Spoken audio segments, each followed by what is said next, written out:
through some fixed cell. So, okay, the structure of this problem appears to be that you have...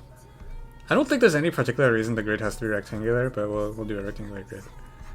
And it's... I don't know, it's joined in some way. Dude,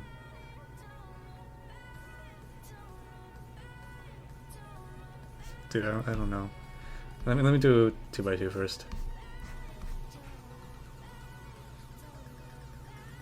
So it might be possible that you actually need all 3, right? In fact, it might be possible you need to move all 4 cells, right? Like if... No, hang on. Okay, if it's a cycle like this, then you only need to move 1 cell. On the other hand, if the picture looks like this, you may need to move all 3. Or you may need to move up to 3, right? Because each of these causes you to be from a different cell. So for 2, I think looks like that. More generally, for a 3x3. So, okay, there's always a lower bound that's called like if every cell on the outside points in some different direction. Like you have do. You know, all of these cells need to change. There's no stopping that. But you can make them a cycle such that this cell, no matter what it does, is okay. More generally, if I have a larger, let's say I think 4x4 is probably not different than n by n at that point. But you have a lower bound of... Okay, here's how I'm going to make the bound, alright?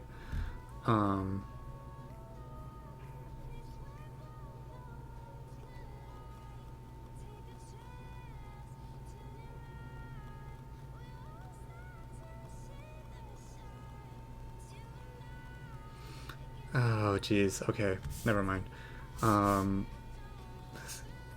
I can get a lower bound of like the perimeter plus like a quarter of the interior cells. What do I mean by this? Suppose I have, we'll just go all 2024.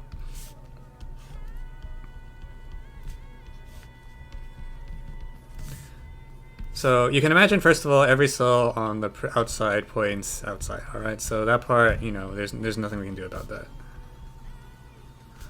On the other hand, on the inside things, I can imagine that they're each like cycles of length 4. 4 being the length of the shortest cycle you can have.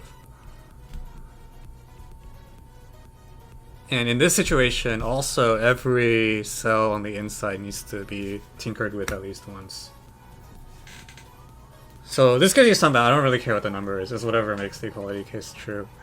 Then the question is, is that good enough? I feel like it should be good enough in the following sense. I claim that my algorithm is called first make sure the outer thing is a loop that points you anywhere out so that it's sufficient to leave. And then in a directed tree, I want to show that I can break all the cycles with at most 1 move per cycle. And I think that should just be true. Right? Because the set of cycles forms some sort of adjacency graph that lets you... Oh, jeez. Dude, I don't like this the way this is going. Well, I think this is where it's going. Where the set of cycles forms some sort of adjacency graph, and then you just merge all the cycles. You take a spanning tree on the adjacency graph of the set of cycles, and then for each cycle you like break it so that it's pointing in. And yeah, I think that should be optimal, and I really don't want to write it.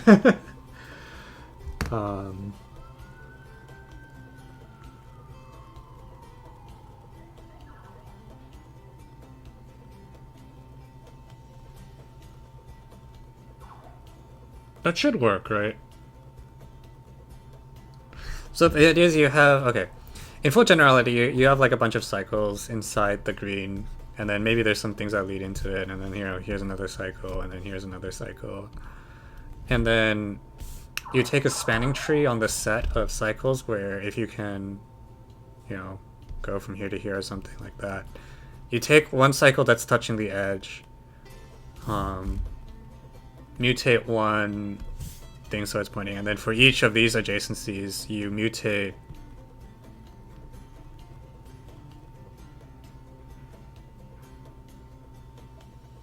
Actually, no. What you should just do is you should break all the cycles, right? You should just break this. Like, as long as you exit the green, you're okay. So as long as there's no cycles, you're fine. And in every step, you can always decrease the number of cycles by 1. At least. Is that a true statement? Given any...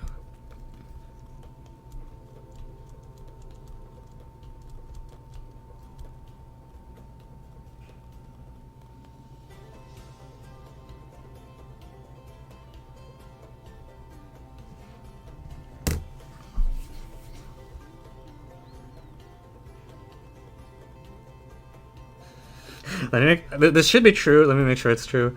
When yeah, the number of cycles doesn't increase, and then it's, yeah. So if I look at the strongly connected components, you should be fine. It is a false statement. Are you serious? There's situations where I can't decrease the number of cycles? How is that possible? Not like eventual, like, wait, what?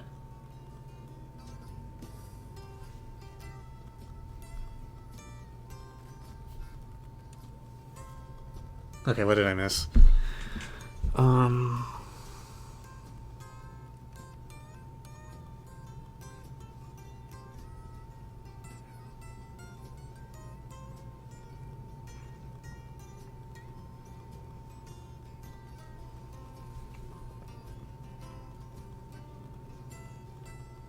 You can't break a specific cycle in one move. Okay, but as long as I can break any cycle, I'm fine, right? Although, what's a situation in which I cannot break some particular cycle?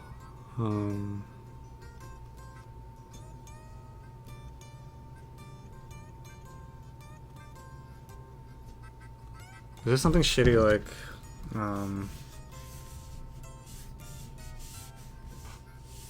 wait, where's my stylus?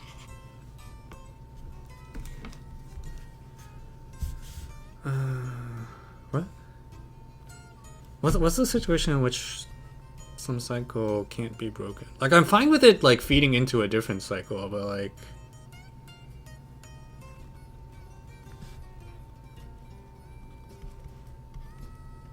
How would I prevent this from being broken? It's like every...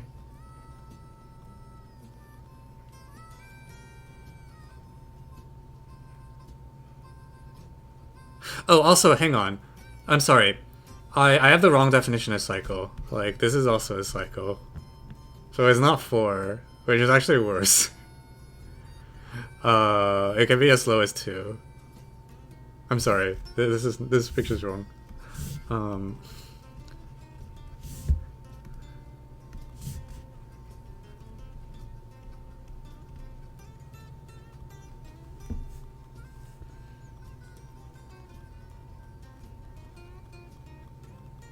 Oh jeez, oh that's really nasty.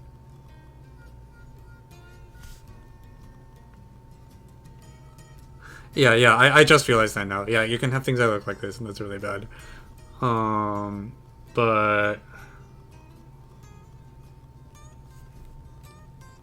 Oh, Shiba. Okay, but can I break a cycle on every... Oh, this is bad.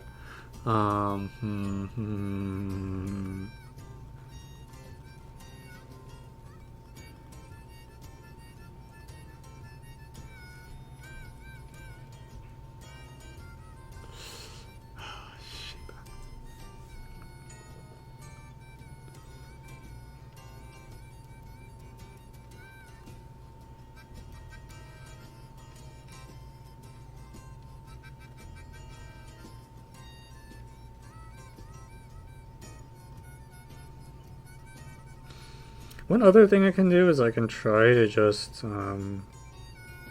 rewire What if I just... Okay. Here's a crazy idea.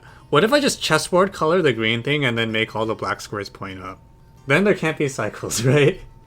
No, wait, shit, they can just point position. Fuck. No. Oh, crap, they can go down.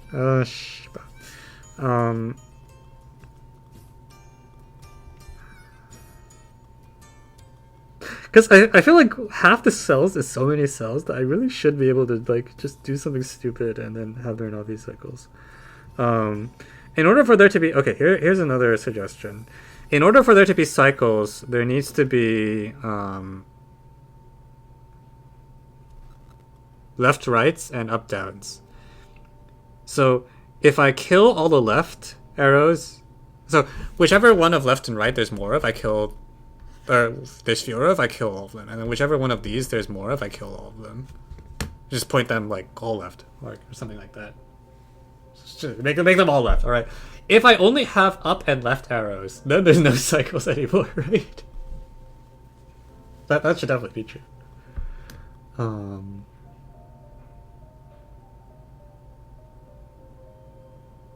Yeah, okay, that's better.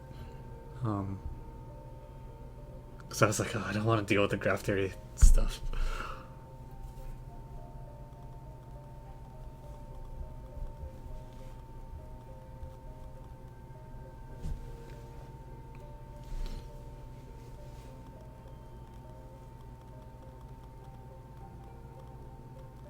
Okay, that should work then. That should definitely work.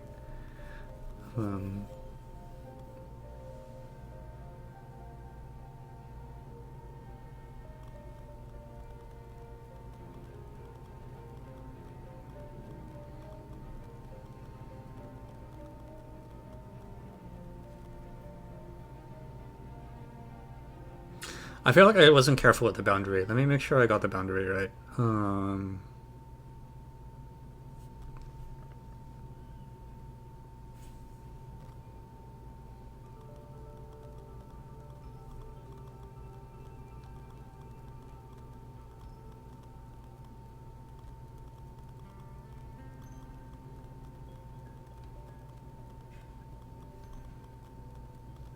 Well, if I do this more generally, like, suppose there's only left and up arrows, like, including the boundary, because I don't really care if I, like, mutate everything on the boundary. Well, no, that's still shitty.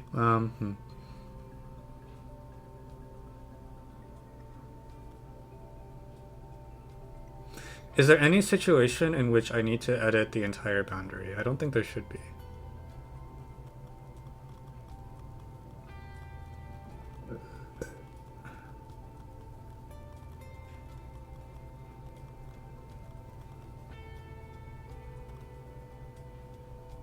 What if all the boundary cells point in?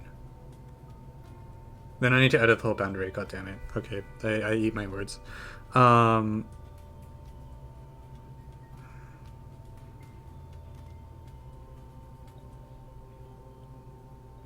crap. Yeah, sorry, I'm totally clowning. If on the boundary all the cells point in, then every boundary cell needs to be edited, no matter which way it points. On the other hand, no, I should just make them equidistributed, right?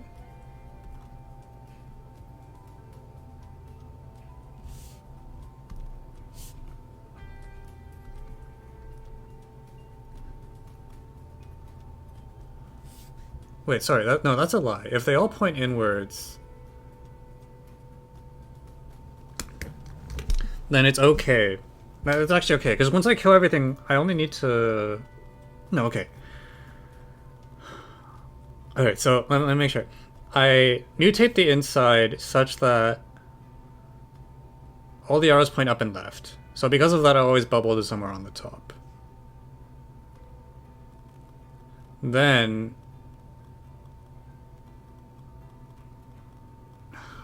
I have to be a little careful. Then I look at the boundary, so the outer edge.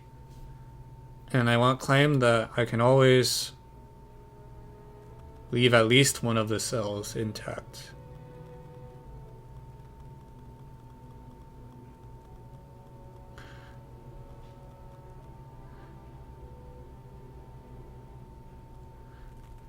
And the cases are, if there's a cell that points out, I can remap every cell to point to it. If every cell points in, then I look at the edges of the boundary that I can exit from, and I only need to change. Because I have this up left without loss generality,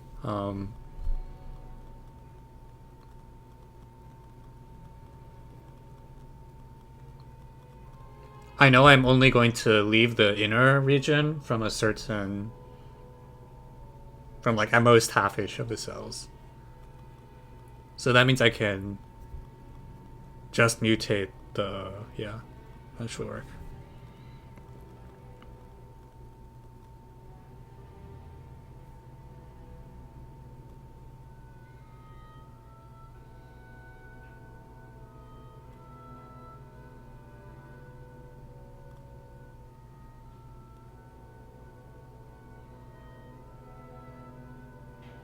Okay, I think that's it.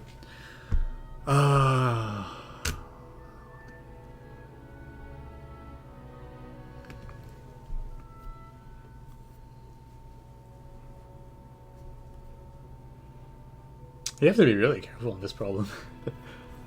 There's so many ways to mess it up. Alright. Okay, can I get a confirmation that this is basically right? And also I should call in an answer. Which is, oh geez. 2022 squared over 2 plus 4 times 2023 minus 1 or whatever.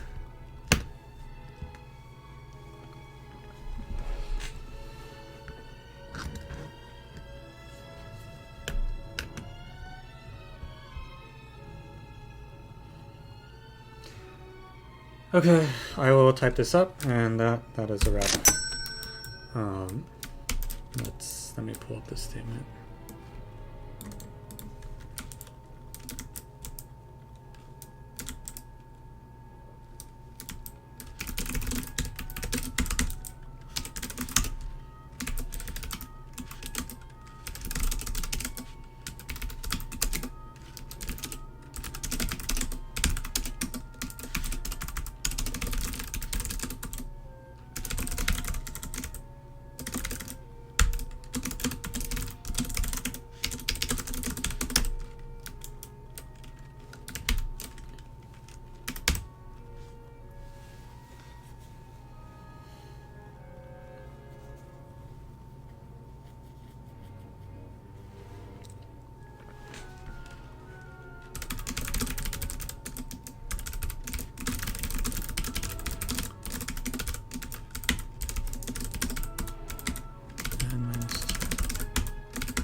Construction.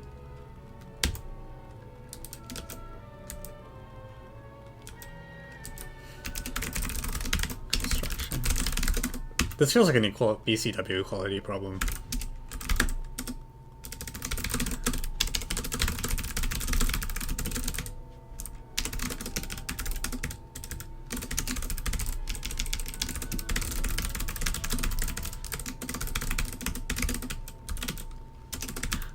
Okay, so we're gonna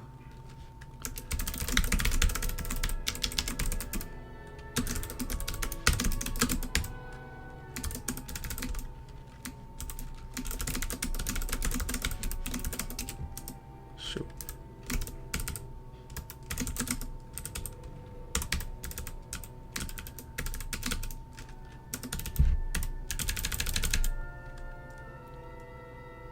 Four, five, six, seven. Okay, and then these ones will go right.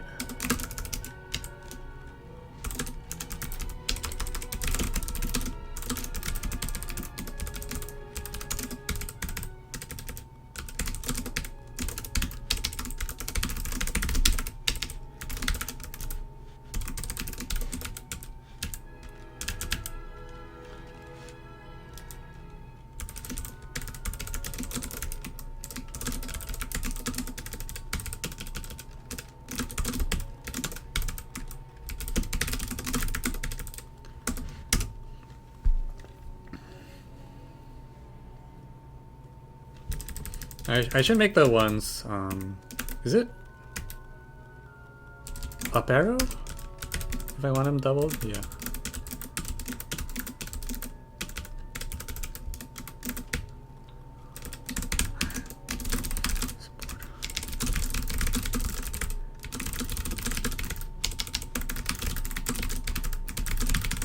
Okay, and then I need like 6 copies of this. 1, 2, 3, 4, 5.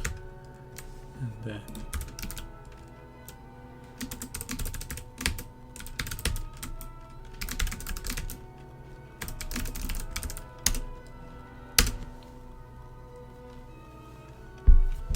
ah crap. Extra. Oh crap.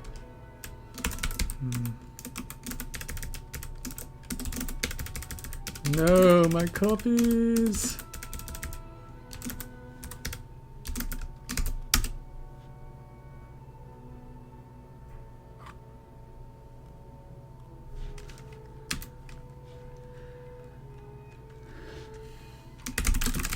Congratulations, you died. Yeah. It's easy to see that.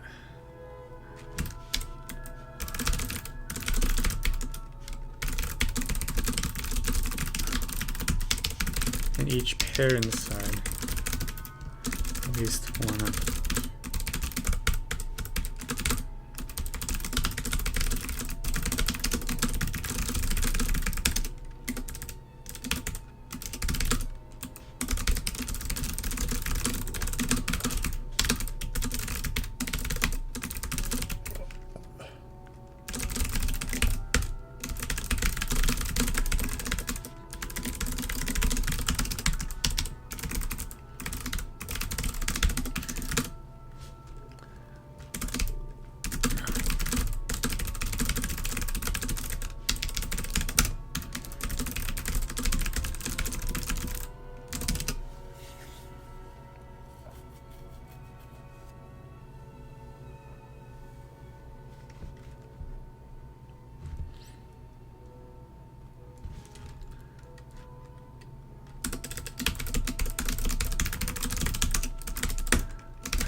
Just half the arrows.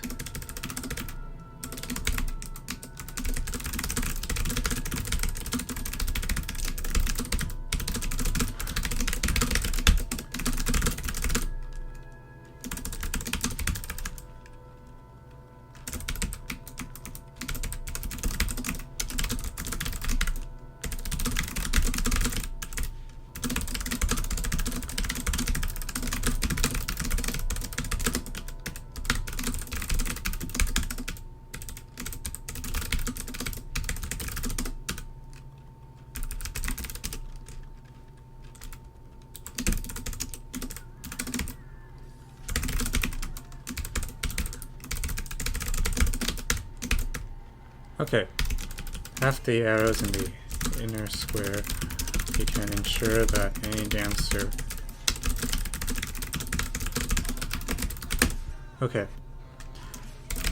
Number of left and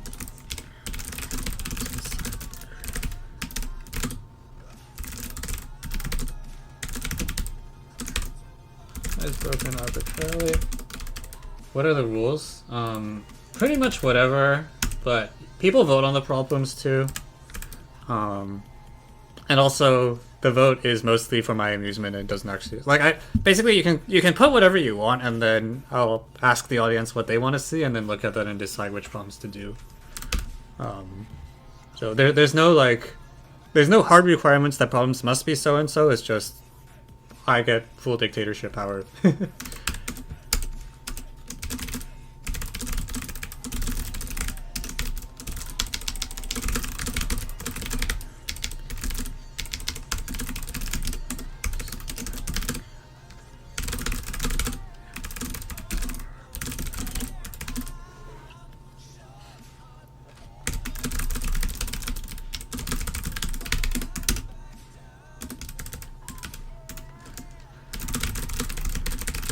A few cases. First, suppose.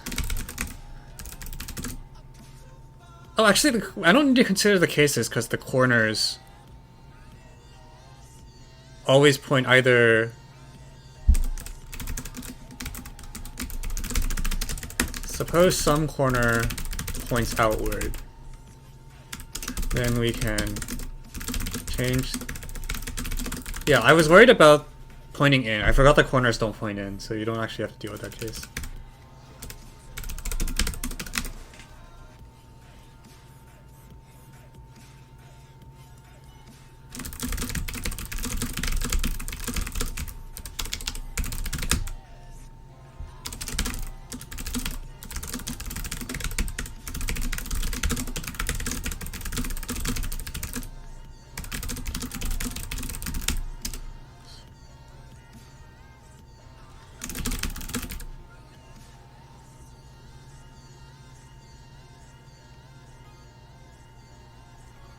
One corner.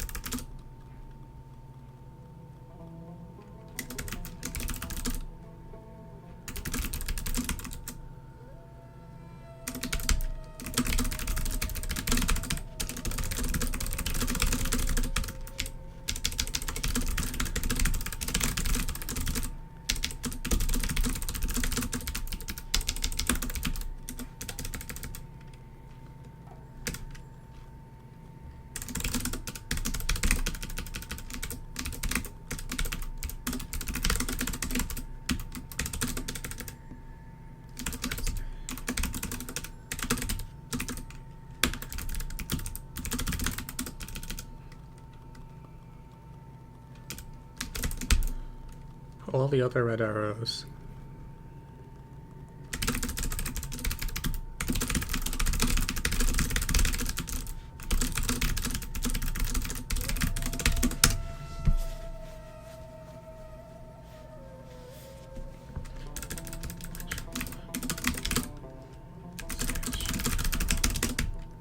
Okay. Oh my god, this one is so large.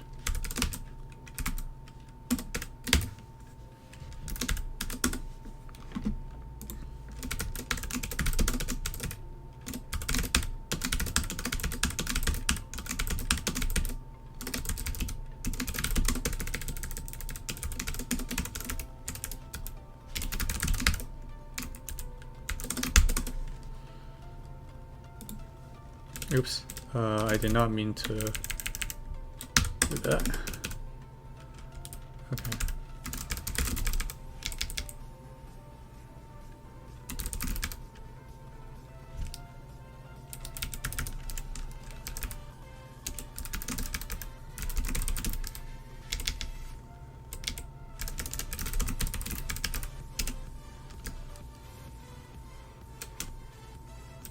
Okay, so we're going to change this one to up arrow. Honestly, I should just delete these, right?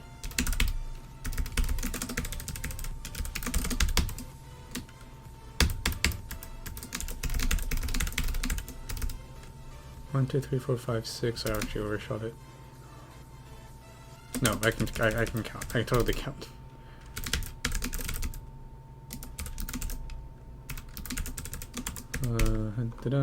Man, diagrams have been okay. This was not a.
Actually, I think this is clear if I make these down arrows. Like, we can make the conveyor belt go long.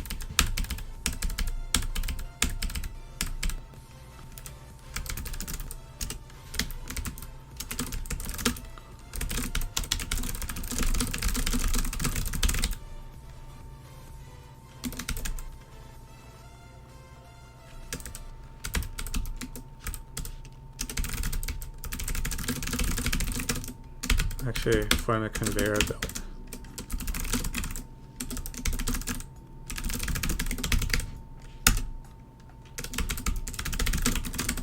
Okay.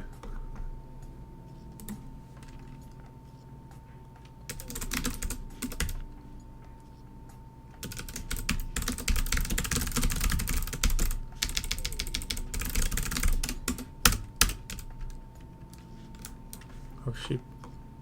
Oops. Arrow should be, yeah. Down P arrow should be just down arrow.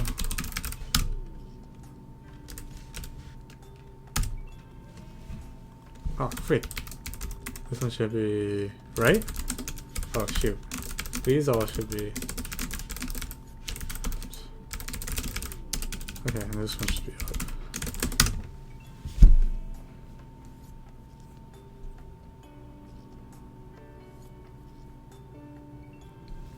Between the two directions.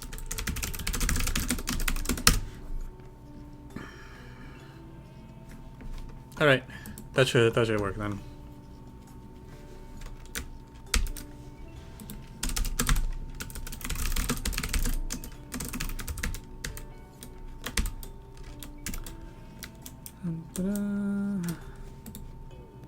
Yeah, this feels like an MO1, but it's a kind of problem where like the people who aren't experienced don't trust their instincts enough to kind of think about the problem and like keep trying to like use monovariants or something. Like this is the kind of problem where if you try to use a monovariant on it, and it's like, yeah, don't do that.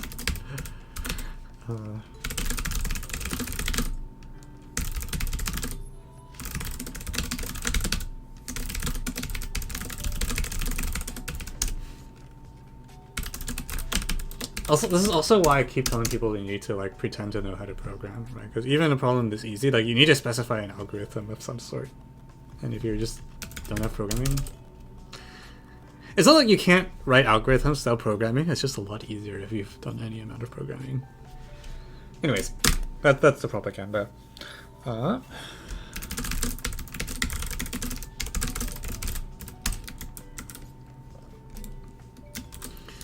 right. Off by one. Got it. Don't off by one on a problem like this.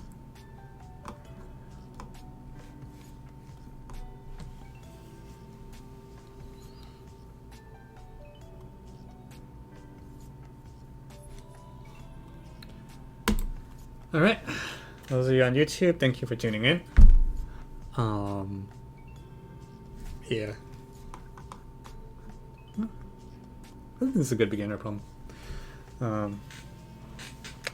Yeah, thanks for tuning in, and see you all next time. All right.